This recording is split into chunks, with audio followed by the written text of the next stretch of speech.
मुख्यमंत्री देवेंद्र फडणवीस यांच्या हस्ते गरीब विद्यार्थ्यांना देण्यात येणाऱ्या वह्यांचे अनावरण करण्यात आले।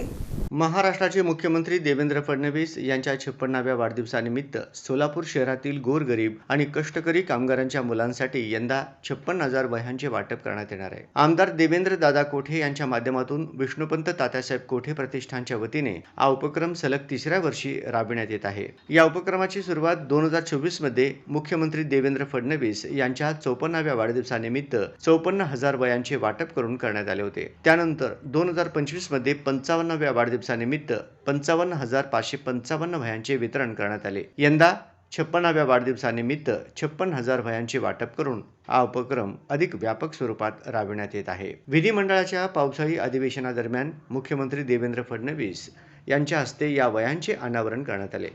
यावेळी विधानसभा अध्यक्ष राहुल नार्वेकर साहेब, ग्रामविकास मंत्री तथा सोलापूर जिल्ह्याचे पालकमंत्री जयकुमार भाऊ गोरे, विधान परिषदेचे आमदार धनंजय कदम आदी मान्यवर उपस्थित होते। शहरातील महानगरपालिका शाळांमध्ये शिक्षण घेणारे विद्यार्थी, गोरगरीब कुटुंबातील मुले तसेच कामगार वसाहतीमध्ये राहणाऱ्या विद्यार्थ्यांना शैक्षणिक साहित्याची मदत मिळावी या उद्देशानं हा उपक्रम सुरू करण्यात आला आहे। सामाजिक दायित्वाच्या भावनेतून विष्णुपंत तात्यासाहेब कोठे प्रतिष्ठानच्या माध्यमातून दरवर्षी मोठ्या प्रमाणावर वह्यांचे वाटप करण्यात येते। आमदार देवेंद्र दादा कोठे यांनी सांगितले की शिक्षण हा समाज परिवर्तनाचा प्रभावी मार्ग असून आर्थिकदृष्ट्या दुर्बल घटकातील विद्यार्थ्यांना शिक्षणासाठी आवश्यक साहित्य उपलब्ध करून देणे ही जबाबदारी मानून मुख्यमंत्री देवेंद्र फडणवीस साहेब यांच्या वाढदिवसानिमित्त राबविण्यात येणाऱ्या या उपक्रमामुळे हजारो विद्यार्थ्यांना थेट लाभ मिळणार असून त्यांच्या शैक्षणिक प्रवासाला बळ मिळणार आहे।